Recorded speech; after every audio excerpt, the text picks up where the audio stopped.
ସାଙ୍ଗମାନେ ପୃଥିବୀର ଧ୍ୱଂସ କ'ଣ ନିକଟତର ହେଲାଣି? କ'ଣ ଗୋଟିଏ ଉଲ୍କାପିଣ୍ଡ ଆସି ପୃଥିବୀ ପୃଷ୍ଠରେ ମାଡ଼ ହେବ?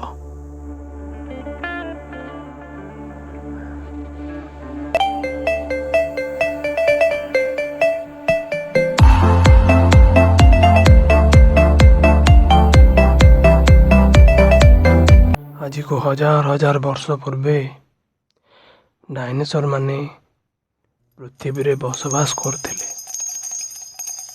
ହଠାତ୍ ଦିନେ ଏକ ଉଲ୍କା ଆସି ପୃଥିବୀରେ ମାଡ଼ ହେଲା। ସବୁ ଡାଇନୋସର ମାନେ ମରିଗଲେ, ପୃଥିବୀ କିନ୍ତୁ ଧ୍ୱଂସ ହେଲାନି।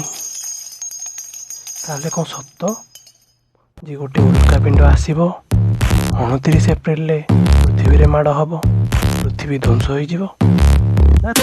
କି ଏଇଟା ପୁରା ଫାଲତୁ କଥା, ପୁରା ଡାହା ମିଛ ଭାଇ। ଯଦି କିଛି ଇନଫର୍ମେସନ୍ ପାଇବା ଅଛି ଆପଣ ଧରିତ୍ରୀ ଯାଆନ୍ତୁ, OTV ଯାଆନ୍ତୁ, ବଡ଼ ବଡ଼ ନ୍ୟାସନାଲ୍ ନ୍ୟୁଜ୍ ଅଛନ୍ତି, ଦ ହିନ୍ଦୁ ଅଛି, ଦ ହେଲା ଇଣ୍ଡିଆନ୍ ଏକ୍ସପ୍ରେସ୍ ଅଛି, କେତେ ହେଲା ହେଉଛି କଳିଙ୍ଗ ଟିଭି, କେତେ ଟିଭି ଆମର ଅଛି। ତ ଆଉ ଆପଣଙ୍କୁ କେଉଁଠି ଇନଫର୍ମେସନ୍ ମିଳୁନି? ଆପଣ କେମିତି ବିଶ୍ୱାସ କରୁଛନ୍ତି କେମିତି ଯେ ଆପଣ ହେଉଛନ୍ତି ପୃଥିବୀ ଧ୍ୱଂସ ହୋଇଯିବ?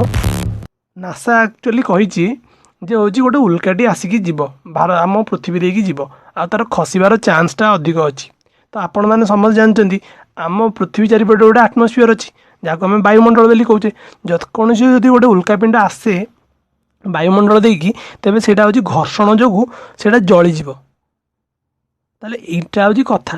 ଆଉ ଫାଲତୁ କଥା, ଡାହା ମିଛ, ଅଭଦ୍ର, ମାନେ କ'ଣ ଏଇଟା ଅଭଦ୍ର କଥାରେ କ'ଣ ସବୁ ଚାଲିଛି? ନା ଆସିବ ପୃଥିବୀ ଧ୍ୱଂସ ହୋଇଯିବ, ଇଏ ହେଇଯିବ, ସିଏ ହେଇଯିବ,